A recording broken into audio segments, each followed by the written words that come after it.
اور پنجاب میں بجٹ کون پیش کرے گا یہ فیصلہ نہیں ہو سکا ہے۔ لاہور پنجاب کا بجٹ اجلاس 13 جون کو طلب، لیکن وزیر خزانہ کا فیصلہ نہ ہو سکا۔ محکمہ خزانہ پنجاب کو وزیر خزانہ نہ ہونے پر شدید مشکلات کا سامنا ہے۔ تفصیلات جانیں گے نمائندہ دنیا نیوز حسن رضا سے۔ جی حسن۔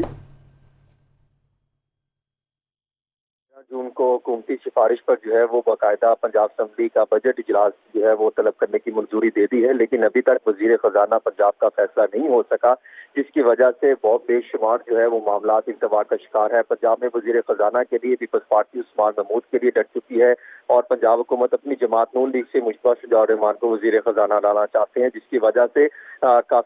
کئی روز گزرنے کے باوجود بھی حکومت کی تشکیل ہونے کے باوجود ابھی تک وزیر خزانہ کا تعین نہیں ہو پایا کہ کن کو تعینات کیا جائے گا اور کون وزیر خزانہ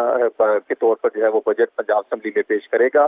پنجاب بیوروکریسی اس تمام تر معاملات کو لے کر وزیر اعلیٰ کے پاس جاتی ہے اور وزیر اعلیٰ اپنی تحادیوں سمیت بے شمار دیگر مسائل بھی وہ دیکھ رہے ہیں، اجلاسوں کی صدارت کر رہے ہیں، دورے کر رہے ہیں، جس کی وجہ سے پنجاب کا بجٹ وہ بیوروکریسی کے اہم کرم پر بنتا دکھائی دے رہا ہے اور وفاقی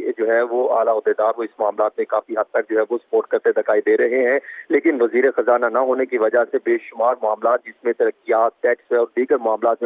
جو وزیر خزانہ کی حد تک فیصلے ہونے ہوتے ہیں وہ التوا کا شکار ہوتے دکھائی دے رہے ہیں۔